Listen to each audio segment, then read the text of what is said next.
Bismillahirrahmanirrahim. Assalamualaikum warahmatullahi wabarakatuh. Alhamdulillah, summa alhamdulillah. Wassalatu wassalamu ala rasulillah, amma ba'd. Alhamdulillah, bagaimana kabarnya Bapak Ibu semua? Semoga selalu dalam limpahan karunia, cinta, rahmat dan berkah dari Allah Subhanahu wa taala. Sehingga saya doakan dari hati saya yang paling dalam agar Anda semua semakin disayang, semakin dicinta, semakin dimuliakan oleh Allah Subhanahu wa taala, dan kehidupan Anda menjadi kehidupan yang penuh barokah. Amin ya rabbal alamin. Bapak Ibu, dalam kesempatan kali ini saya ingin menyampaikan materi tentang disiplin kata, ya. Disiplin kata. Sebenarnya sebelum menyampaikan materi ini saya sudah menyiapkan materi berjudul perusahaan Allah, ya, perusahaan Allah. Tapi kayaknya perlu, ya, ada selipan materi tentang disiplin kata untuk menjelaskan tentang satu hal, ya. Jadi di materi sebelumnya, di garis kebenaran, itu sempat saya sampaikan sebuah kalimat, ya, sebuah kalimat yang akhirnya ada yang menjapri saya, memberikan masukan, Pak Nas tolong itu yang di menit ke-21 di 29B, ya, garis kebenaran itu tolong direvisi gitu, ya. Kemudian akhirnya saya jawab bahwa ya, saya mohon maaf kalau seandainya memang kurang berkenan. Tapi ya, memang materi nomor 29 ini tidak berdiri sendiri, ya, tidak berdiri sendiri. Dia adalah sebuah materi yang disampaikan dengan fondasi yang sangat-sangat dalam di sebelumnya, ya. Seperti misalnya materi law of projection, ya. Law of projection berbicara bahwa apa yang ada dalam pikiran kita, maka itu yang mewujud menjadi kenyataan. Jadi ada dua realita, yaitu realita primer dan realita sekunder.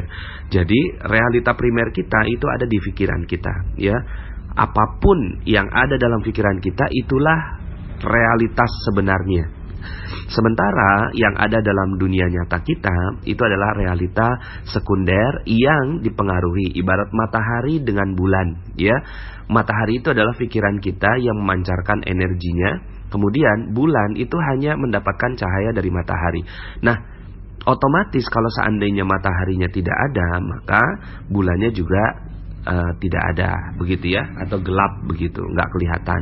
Nah, sama realitas kita itu adalah pancaran dari apa yang ada dalam pikiran kita. Sehingga akhirnya di dalam materi law of projection, ya, saya sampaikan bahwa apa-apa yang ada dalam pikiran itu pasti, ya, mewujud menjadi sebuah kenyataan, ya.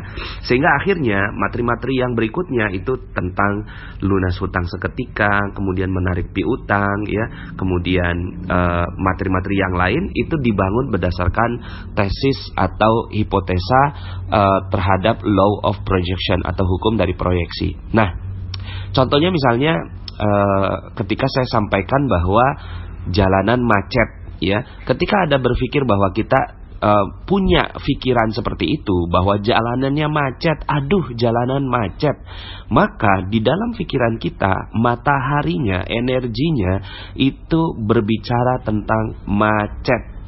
Maka, ya, seluruh pikiran adalah doa, ya. Seluruh pikiran adalah doa, dan doa langsung dikabulkan oleh Allah Subhanahu wa taala. Maka yang terjadi adalah kita sedang berdoa, ya Allah, macetkan hidupku, macetkan kebahagiaanku, macetkan rizkiku, ya, macetkan keharmonisanku, macetkan seluruhnya. Akhirnya jadi macet. Kenapa? Karena pikiran itu hanya terfokus pada sesuatu. Apa fokusnya? Fokusnya macet. Objeknya sudah tidak penting, ya. Objek sudah tidak penting lagi, subjek sudah tidak penting lagi. Yang paling penting adalah fokus. Apa fokusnya? Ketika fokusnya macet, maka yang tercipta adalah macet di dalam realita sekunder kita. Nah, di dalam materi yang ke-29, ya, yang akhirnya menjadi pertanyaan dan akhirnya alhamdulillahnya barokahnya menjadi materi gitu, ya, yang sebenarnya saya sudah siapkannya di seri keberapa, tapi bagus sekali kalau seandainya ini disampaikan langsung di setelah pertanyaan, ya. Walaupun ini sudah saya sampaikan di materi sebelumnya, tapi dengan judul sendiri namanya disiplin kata, membuat kita akhirnya bisa berhati-hati dengan kata-kata kita. Jangankan kata-kata, pikiran saja itu sudah menjadi doa, ya. Jangankan kata-kata. Jadi kalau kata-kata ini adalah sudah merupakan gabungan dari berbagai macam pikiran, sehingga akhirnya muncul dan terkristal menjadi sebuah kata. Maka orang magnet rezeki ini sensi sekali dengan kata, Bapak Ibu ya. Ya, lulusan magnet rezeki ini, alumni magnet rezeki, komunitas magnet rezeki adalah mereka-mereka yang sangat-sangat sensi dengan kata-kata. Kita nggak mau mengucap kata macet, ya. Kenapa? Karena macet itu fokusnya macet, sehingga akhirnya rezekinya jadi macet dan semuanya jadi macet. Maka kita ganti, ya, ganti dengan sebuah kata. Kata apa? Kata yang tidak juga kita seperti orang yang keluar dari realita gitu ya, tapi kita betul-betul berhati-hati, ya. Jadi ketika orang bilang macet, ya, kita bilang penuh gitu ya. Nah, ketika kita bilang penuh, kita lagi berdoa, fokus kita pada penuhnya. Nah, yang menjadi latar belakang saya di materi 29 ada yang japri saya, Pak Nas, kok dibilangin nggak ada yang menistakan Al-Quran sih gitu kan. Pak Ahok udah jelas-jelas dia menistakan Al-Quran gitu ya, fatwanya MUI udah keluar, tapi kok Pak Nas bisa-bisanya menyebut tidak ada kok penistaan agama gitu kan. Salah faham atau belum mengenal Al-Quran gitu. Jadi penistaan saya ganti dengan belum mengenal Al-Quran. Nah, sebenarnya kata penistaan itulah yang saya ganti dengan belum mengenal Al-Quran. Cuma memang akhirnya ya kita juga harus sadar, dan saya juga memahami bahwa mungkin kalau seandainya tidak mengikuti materinya dari awal, pastinya akan ada mispersepsi tentang hal ini. Bukannya saya tidak mau memegang fatwa MUI begitu ya, tidak sama sekali. Dan saya menghormati ya, bahkan dalam materi tentang leverage rezeki itu disampaikan bahwa para ulama adalah sumber dari percepatan rezeki kita gitu ya. Maka ya pastinya, nah cuma karena saya disiplin kata gitu ya, maka saya tidak memilih kata menistakan gitu ya, menistakan Al-Quran, tapi saya ubah katanya gitu ya. Saya ubah katanya dengan belum mengenal Al-Quran gitu ya. Jadi memang kata-kata menista akhirnya, kalau kita fokusnya pada penistaan, ini kan kalimat tidak positif Bapak Ibu ya. Akhirnya apa yang terjadi? Kita lagi berdoa, ya Allah jadikan hidupku nista. Ya Allah jadikan orang menistakan aku. Ya Allah jadikan gitu ya, kehidupan aku nih penuh dengan orang-orang yang menistakan apapun di dalam kehidupannya. Nah, ini yang akhirnya kita jadikan doa ya. Maka hati-hati terhadap satu kata ya, sehingga akhirnya kita ubah. Nah, di dalam disiplin kata memang tidak mudah. Lihat kata-kata saya tidak mengatakan susah, tapi saya mengatakan tidak mudah ya. Kenapa? Karena saya sudah tidak punya kosakata susah dalam pikiran saya. Saya udah nggak punya kosakata susah begitu ya. Yang saya punya tidak mudah. Bukan berarti juga saya bilang karena saya tidak punya kata susah maka semuanya jadi mudah. Tidak juga gitu ya. Saya tetap hidup dalam realita, tapi kata-kata saya adalah kata-kata yang positif begitu ya. Maka ketika orang lain menyebut susah, saya menyebutnya tidak mudah. Dan saya mendisiplinkan diri ya. Dan dalam training magnet rezeki juga salah satu yang menjadi kunci di dalam materi tersebut adalah pendisiplinan kata ini ya. Nah, yang paling sederhana memang ada kata-kata yang tidak positif. Lihat, saya tidak menyebut kata negatif. Ada kata yang negatif diganti kebalikannya dan berikan kata tidak atau jangan. Karena dalam alam bawah sadar kita itu dia tidak membedakan ini jangan atau tidak, itu dicoret di dalam pikiran kita. Dia hanya fokus saja, ya. Dalam materi sebelumnya juga nggak apa-apa saya ulang. Dia tidak melihat kata jangan atau tidak. Contohnya, jangan nengok ke belakang. Jangan nengok ke belakang. Coba Bapak Ibu ya, sekarang yang mendengarkan materi ini, jangan nengok ke belakang. Jangan nengok ke belakang ya. Bagaimana rasanya sekarang? Jadi pengen nengok ya. Jadi ingin menengok ke belakang ya. Coba sekarang jangan bayangkan ya, jangan bayangkan sebuah pernikahan. Jangan bayangkan ada pestanya, jangan dibayangkan ada mempelainya, jangan dibayangkan ada tamu-tamunya yang tidak berdatangan, jangan dibayangkan gitu ya bahwa di sana ada penerimaan tamu dan orang-orang saling bercengkrama satu sama lain. Jangan dibayangkan. Gimana sekarang? Jadi kebayang gitu ya. Nah, itu dia. Ya, kita pengennya sih ya nggak kebayang, tapi energi, setiap energi itu dia memantik di dalam pikiran kita, terpantik, tercipta, lalu kemudian akhirnya dia menjadi energi ya. Nah, maka ketika kita mengucapkan apa yang ada dalam pikiran kita ya, seperti tadi sulit, maka itu jadi energi sulit. Maka dia naik ke atas langit. Nah, kalau diganti jadi tidak mudah, nah maka tidaknya dicoret ya. Maka akhirnya ya, orang yang ingin mendapatkan keberkahan rezeki ya, akhirnya mengetahui tentang ilmu ini ya. Salah satu bentuk perisai rezeki adalah kata-kata yang tidak positif. Ini adalah perisai rezeki ya. Aduh, saya mah cuma orang miskin. Nah, miskin di sini ya adalah sebuah kata yang tidak positif. Gimana caranya? Ya, saya belum kaya. Enggak apa-apa ya. Karena fokusnya di kaya. Ketika saya jelaskan tentang materi hutang lunas seketika, ketika kita fokusnya, aduh saya utang, ganti apa ya utangnya, apa ya kata lain dari utang yang lebih positif ya, maka kita sebut sebagai amanah gitu ya. Ya, jadi utangnya tetap ada ya secara realitas sekunder, tapi di realita primernya, di pikiran kita itu sudah hilang. Hutang di dalam realitanya masih ada, tapi di dalam realita primer itu sudah nggak ada, karena dia sudah berubah menjadi amanah. Nah, amanah ini jauh lebih positif, jauh lebih produktif, jauh lebih berenergi, dan jauh lebih memberikan dampak yang lebih baik dalam kehidupan kita ya. Sehingga akhirnya mulai dari sekarang kita betul-betul harus mengubah. Jangan sampai ada sebuah kata yang tidak positif keluar dari pikiran kita ya. Jangan sampai ada ya yang tidak positif. Lihat kata-kata saya, jangan sampai ada yang tidak positif. Bukan saya bilang jangan sampai ada yang negatif. Tetap saja kalau kita bilang negatif, akhirnya ya terpantik juga itu negatif ya. Nah, ini kan latihan ya Bapak Ibu ya. Jadi berat banget sih ya kerjaan ini, ganti jadi tidak ringan gitu ya. Wah, saya mah benci banget sama orang itu, ganti saya tidak suka gitu ya. Kemudian negatif diganti jadi tidak positif.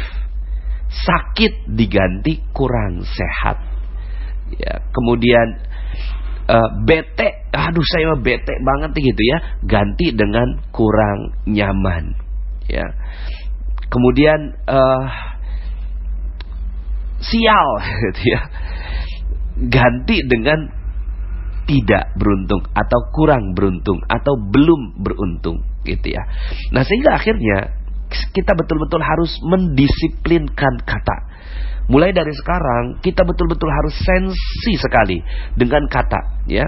Karena satu kata itu adalah sekali lagi dia adalah kristalisasi dari pikiran. Jadi ada pikiran-pikiran yang ada dalam pikiran kita gitu ya, terus kemudian mengkristal menjadi sebuah kata. Ketika saya sebutkan pernikahan, maka langsung semua ya, apa yang saya sebutkan pernikahan ya, apa yang ada dalam pikiran Anda sekarang ketika saya sebutkan pernikahan, maka semuanya terbayang gitu ya. Karena dia merupakan sebuah kristalisasi dari pikiran ya. Kristalisasi dari sebuah pikiran. Nah, ketika dikatakan korupsi ya, korupsi. Apa yang terjadi Bapak Ibu? Satu kata korupsi itu Anda di belakangnya ada banyak sekali yang muncul dalam pikiran Anda. Ya mungkin Anda kurang suka dengan seseorang, mungkin ada tayangan televisi yang tiba-tiba muncul dalam pikiran Anda sekarang. Kemudian mungkin ada pembicaraan khusus antara Anda dengan orang lain tentang topik korupsi dan seterusnya. Jadi satu kata itu mengandung energi yang luar biasa di belakangnya, gitu ya. Di belakangnya itu ada banyak sekali energi, maka dia merupakan kristalisasi. Nah, nista, gitu kan, penistaan Al-Quran. Ini merupakan nista ini. Saya punya gambaran tentang kristalisasi pikiran saya tentang nista. Orang menistakan berarti kan menghina, kemudian melecehkan, ya. Terus mungkin terbayang di kepala saya tentang peristiwa seorang wanita yang dinistakan oleh lelaki dan seterusnya. Maka kata nista itu akhirnya dalam pikiran saya ketika menyampaikan materi garis kebenaran itu sudah berubah menjadi tidak mengenal Al-Quran, atau tidak menghormati Al-Quran, atau tidak mensakralkan Al-Quran, atau tidak dekat dengan Al-Quran dan seterusnya. Jadi kata-kata nista itu hilang Bapak Ibu di dalam pikiran kita. Kita udah nggak kenal apa itu nista, gitu ya. Yang kita kenal cuma oh ya dia belum kenal. Nah, hal seperti ini ya tentunya ini adalah, makanya saya letakkan disiplin kata ini di materi yang sudah nomor 30 Bapak Ibu ya. Kalau di training kalau training kan saya bisa berhadapan langsung dengan Bapak Ibu, sehingga jauh lebih mudah saya menyampaikan materi ini. Tapi tidak sederhana kalau saya menyampaikannya dalam bentuk lisan seperti ini, ya. Apalagi sudah ada, ini kalau didengarkan semuanya kurang lebih sudah 17 jam gitu ya Bapak Ibu ya. Kalau didengarkan dari awal orang yang baru bergabung di Materi Magnet Rezeki, baru kemudian akhirnya kalau dia langsung setel di nomor 29, itu pastinya dia tidak memahami rangkaian ceritanya, ya. Nah, jadi salah satu perisai rezeki adalah kata. Perisai rezeki, ya, masih ingat materi perisai rezeki bahwa rezeki kita ini berlimpah ruah, dia seperti air bah, tapi terhalang dengan lapisan tipis. Apa lapisan tipisnya? Sesuatu yang kita nggak pahami tentang kehidupan. Salah satu yang kita nggak pahami adalah, gitu ya, itu kata Bapak Ibu ya. Nah, mulai dari sekarang kita harus mendisiplinkan kata, ya. Bekerja keraslah Bapak Ibu ya, bekerja keraslah. Kita nggak usah perlu memahami lebih dalam gitu ya tentang apa sih alam bawah sadar, apa sih gitu kan, alam goib apa sih gitu ya, alam yang kuantum dan seterusnya gitu ya, lebih dalam gitu ya. Mungkin kulit-kulitnya saya bahas di training gitu ya. Tapi sederhana aja, aplikasi saja, langsung aplikasikan bahwa kita sudah tidak punya, dan kita sudah tidak punya kata yang tidak positif di dalam pikiran kita. Kita udah nggak kenal kata gagal. Apa itu gagal? Kita udah nggak kenal Bapak Ibu ya. Kita cuma kenalnya belum berhasil, begitu ya. Kemudian masalah. Apa itu masalah? Kita nggak kenal masalah, gitu ya. Masalah itu apa ya? Tidak nyaman, ya. Tidak tidak baik, ya, masalah kan gitu ya, tidak baik gitu ya. Kalau saya memang mengganti masalah itu dengan bungkus permen Bapak Ibu ya. Mungkin masih ingat di Paradox of Candy. Kita udah gak punya masalah lagi. Kenapa? Karena dalam pikiran kita udah gak punya masalah gitu ya. Kita tahu cuma ini bungkus permen, ya Allah ini bungkusnya, bentar lagi dapat isinya, gitu ya. Nah, sehingga akhirnya Bapak Ibu, Anda bisa bayangkan kalau semua kata kita di pikiran, di seluruh di pikiran kita ini adalah positif semua. Ya, saat orang lain mohon maaf ya, namanya juga latihan ya Bapak Ibu ya, ini materi. Saat orang lain mudah sekali ngomong goblok gitu ya, kita tuh udah nggak punya kata-kata itu gitu ya. Dia kurang cerdas, begitu aja gitu ya. Ya, akhirnya saya udah nggak sanggup Bapak Ibu mengeluarkan kata-kata. Contoh saja, itu makian saya udah nggak sanggup Bapak Ibu ya. Dan saya yakin Anda semua insya Allah juga mampu melakukan itu ya. ini cuma latihan aja Bapak Ibu. Setelah itu Anda akan melihat bahwa luar biasa, hidup berubah Bapak Ibu. Kenapa? Karena kata-kata kita sudah berubah, kata-kata kita sudah berubah, sudah tidak ada kata yang tidak positif, ya. Nah, jadi kalau hal-hal yang yang tidak positif itu muncul gitu ya, itu kita tinggal latihannya tuh tidak apa gitu ya. Aduh gitu ya, saya marah nih gitu sama kamu. Aduh, saya nih kok tidak. Nah, kayak gitu ya. Jadi kok saya nih lagi tidak suka sama kamu gitu ya. Saya kok lagi tidak adem sama kamu gitu ya. Maka yang terjadi apa? Kita lagi berdoa, ya Allah ademkan diriku, berikan kesukaan dalam hidupku dan seterusnya. Ya, karena pikiran adalah doa, maka apa-apa yang ada dalam pikiran seluruhnya jadi positif, akan jadi positif seluruhnya, ya. Jadi bismillah, ketika kita mampu disiplin kata, maka yang terjadi hidup kita berubah, ya. Sekali lagi saya terima kasih kepada yang telah menjapri saya, mengingatkan untuk hati-hati gitu ya, karena nanti orang lain akan mempersepsikannya seperti apa. Ya, kalau saya dalam hal ini saya nggak mau masuk dalam politik Bapak Ibu ya, itu bukan kapasitas saya. Saya hanya berada di ilmu magnet rezeki ya. Saya hanya peduli dengan rezeki Anda gitu. Saya udah nggak peduli dengan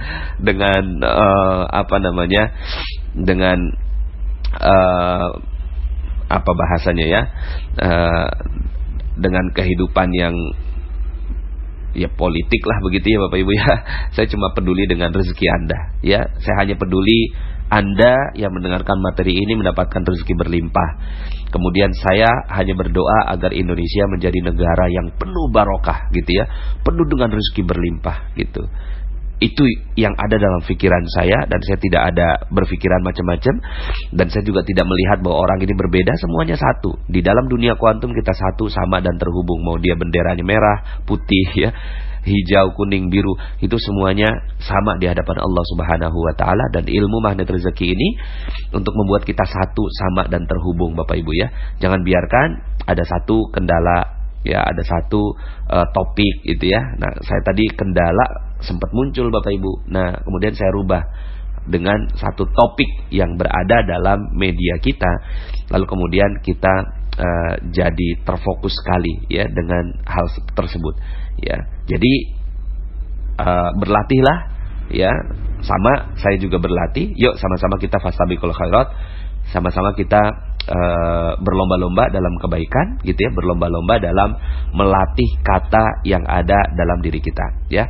Cuma memang akhirnya orang magnet rezeki ini kelihatan aneh kan ya, kelihatan aneh, kelihatan tidak. Nah, aneh saya ganti Bapak Ibu, kelihatan tidak seperti orang kebanyakan begitu ya, kelihatan tidak seperti orang kebanyakan ya. Bismillah aja gitu ya.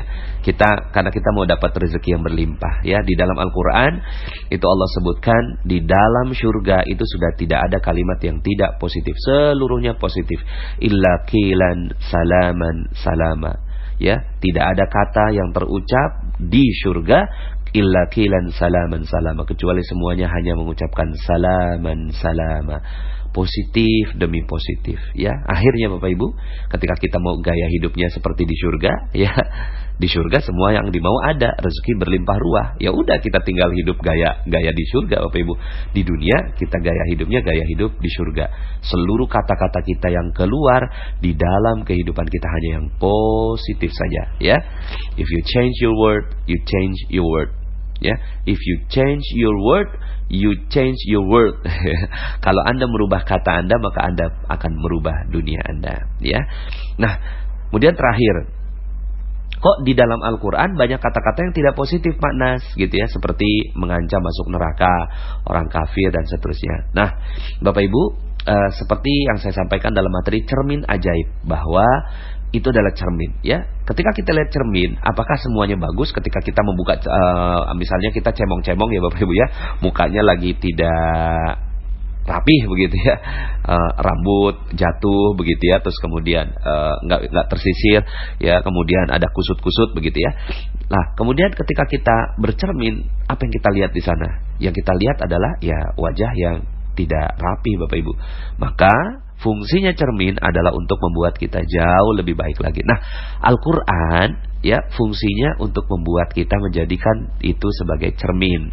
Ya, ketika disebutkan itu ada orang kafir, zalim, fasik, kemudian diancam masuk neraka gitu kan, alangkah jeleknya gitu ya dan seterusnya, itu adalah upaya Allah membuat kita sebagai cermin. Oh iya ini dia, oh iya saya sedang bercermin gitu ya. Jadi Al-Quran adalah cermin ajaib. Jadi kalau ada kata-kata yang tidak positif, tujuannya bukan untuk kita tiru ya, tujuannya adalah untuk menjadikan dia sebagai cermin bagi kita. Jadi siap Bapak Ibu ya, kita mendisiplinkan kata. Ketika kata kita semuanya sudah positif, maka sebentar lagi rezeki Anda akan berlimpah ruah datang pada diri Anda ya. Oke, sampai jumpa dalam kesempatan materi berikutnya. Saya Nasrullah, terima kasih. Assalamualaikum warahmatullahi wabarakatuh.